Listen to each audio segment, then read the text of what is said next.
Hi, this is Chris Legaspi, and in this video, we're going to do a limited palette portrait painting using Procreate. So I'm just going to quickly go through the process as we watch the video in high-speed time-lapse here. And before we begin, if you haven't already, make sure to subscribe to my free Insiders Club. Insiders Club members get first access to these weekly live streams, and you also get access to other live events, and you get discounts on courses and programs, along with access to free lessons and other free content available only to subscribers. So all you have to do is go to www.drawwithchris.com, and there you can enter your email and you'll be good to go. Okay, first I'm going to block in the colors here of the skin. I'm just going to use very basic earth tones. Nothing too fancy here. And then I'm also going to use gradations so that the color moves and feels more natural. And I'm also going to block in the value and color, of course, of the shadow, which is, again, just a very, very grayish brown. So very simple colors here. Really, the primary is red, yellow, and blue, which makes up earth tones and browns.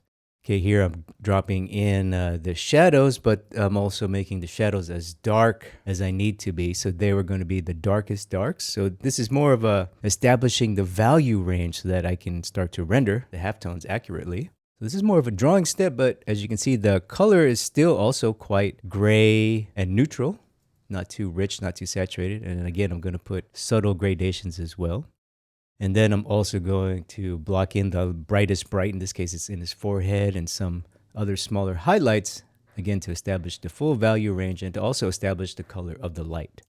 Now I'm blocking in some more color, and I'm going to use the natural color gradations that I see. So this, again, helped to keep the skin tones feel more natural and also to create more of the value that I need to make the form, to render the form, to make the form feel 3D. And I'm going to apply it with a lot of gradation technique. I'm going to use, again, very simple colors, mostly neutral colors, kind of gray. And I'm more concerned about the value as well. And I'm also starting to model some of the top planes. But the most important thing I'm doing here is I'm also adding cools. So adding grays and bluish notes. This is a big part of making flesh tone feel realistic, is adding cools. Now I'm going to refine some details. I'm also going to start to model the form. So the color blocking is done here, and we have the base colors we need. Now I'm just going to refine some of the detail areas. So the eyes aren't visible, so probably just the eye shape needs to be refined and some of the tones around it.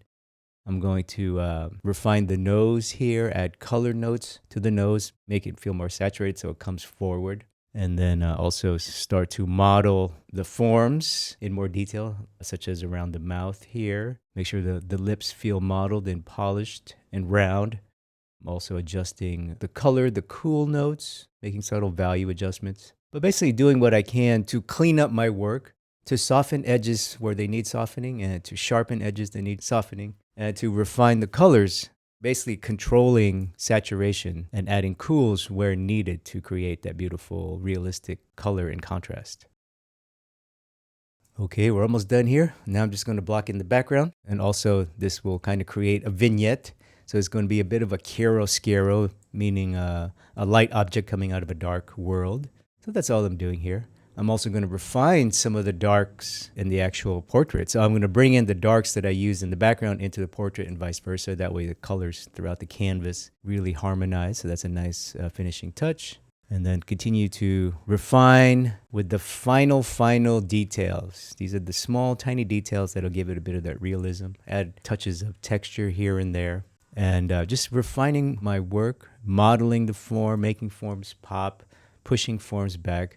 That's all we do. This is the slow grinding of the refinement process, the rendering process, which is not that sexy, but just takes a bit of time and a bit of intelligence. And then the final touch with the cool blue background to give it a little bit of color and to separate the face from the background. And that's the end of this video. And here's a look at the finished painting. I want to thank you for watching. If you like this video and you like my work and you want to learn more about portrait painting, you want to learn more about digital painting, you want to learn more about head drawing, I got a lot of color painting, head drawing resources available on my website. So go to www.drawwithchris.com, and there you can enter your email and sign up for my free Insiders Club, and you'll get instant access to some of the best color, head drawing, and painting content available. So until next time, get out there, keep painting, keep drawing, build up that mileage, and I'll see you in the next video. Take care. Bye-bye.